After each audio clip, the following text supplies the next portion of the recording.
Today I'm having a very ugly day, so I decided to just spruce it up using this kind of passe hipster item of clothing that, remember how I told you about the hipster monstrosity? Here it is. And I wear it when I just want to be like, je m'en fiche. Je m'en fiche. That's for you, Claire. Je m'en fiche. Now the story of two cousins studying abroad, and the one vlog that had no choice but to keep them all together.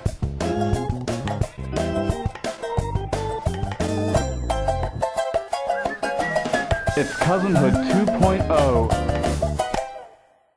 So it is just about that time of the week again, and it's time for another Cousinhood. Now, unfortunately, you see this face because guess whose computer maybe D? Maybe did what?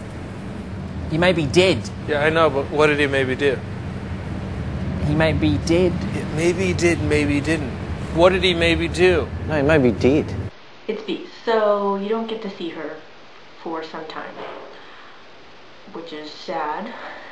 It's just so sad, because I want to see the movie. I want to see the Sheen.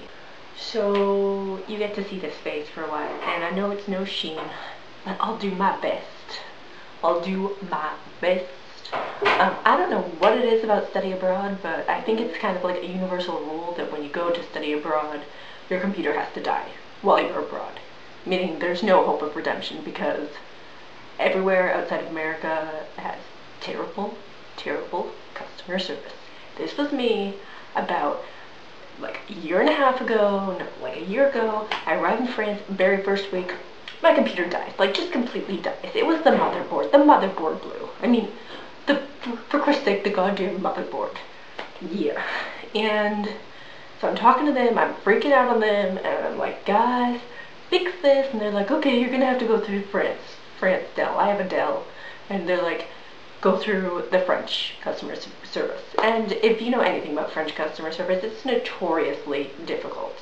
They just try and make it as difficult as possible, because whereas in America, the customer is supposed to be the king, in France, it's the other way around. You literally have to beg them, the service people, because when the tip is included, they don't have to work for it.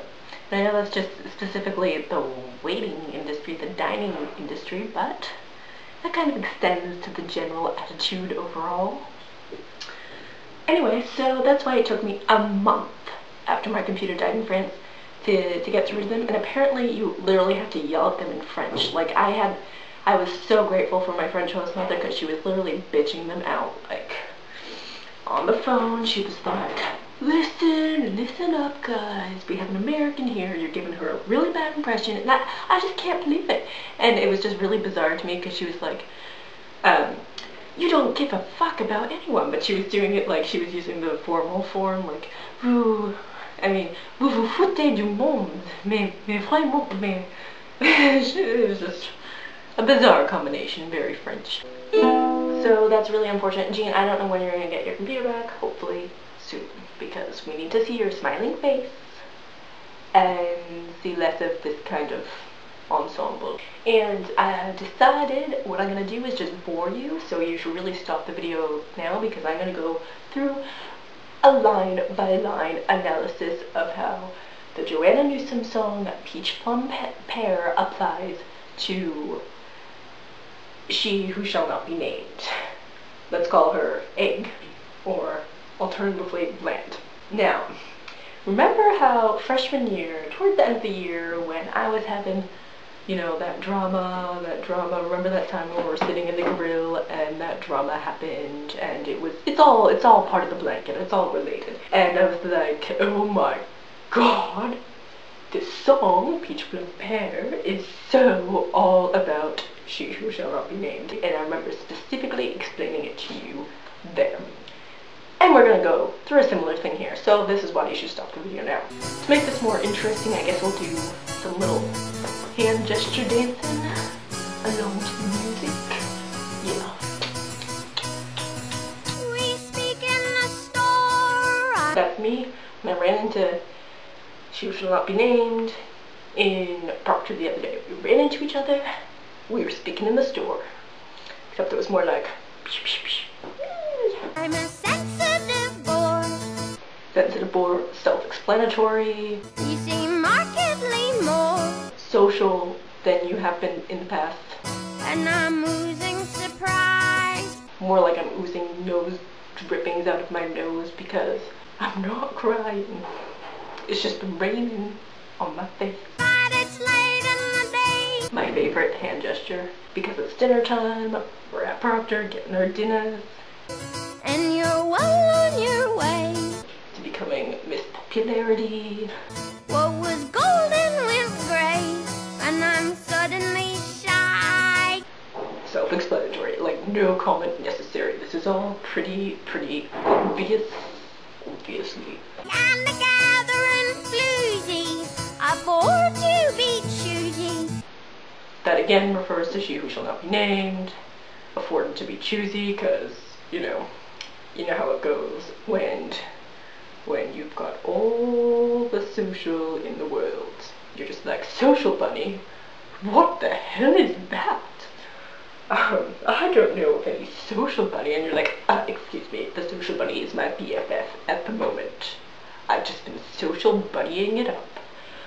Hippity hoppity hop.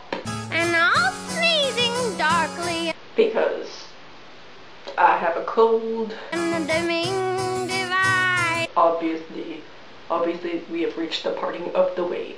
And I have read the right book.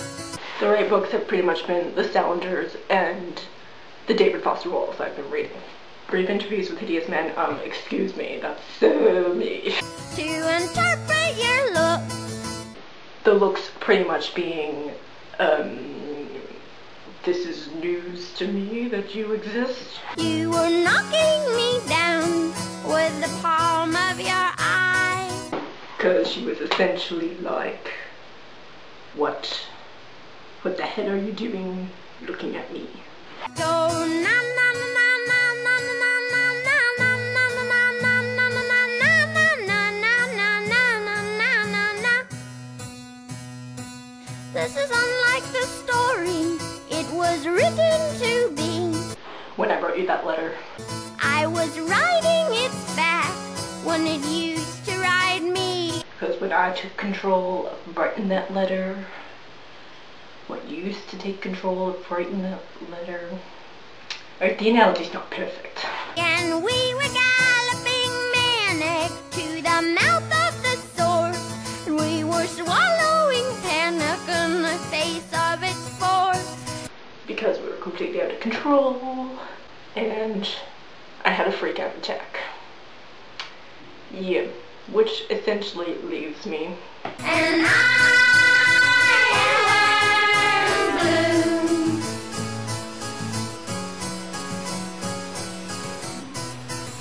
I am blue and unwell. Made me bolt like a horse. That's me being emo and a whiny bitch, and freaking the hell out when I saw you at Proctor and just bolting the hell away from there, like a horse. Now it's done. 'Cause we're not speaking anymore. Watch it go. So we say bye-bye, see ya, wouldn't wanna meet ya. You changed so. Understatement of the year. Water runs from the snow. Because it's March and basically all the snow on the ground is melting. Melting. And my soul, dear, do I run rare? Answer, no. You've changed so. Obviously. Peach plum pear, peach plum.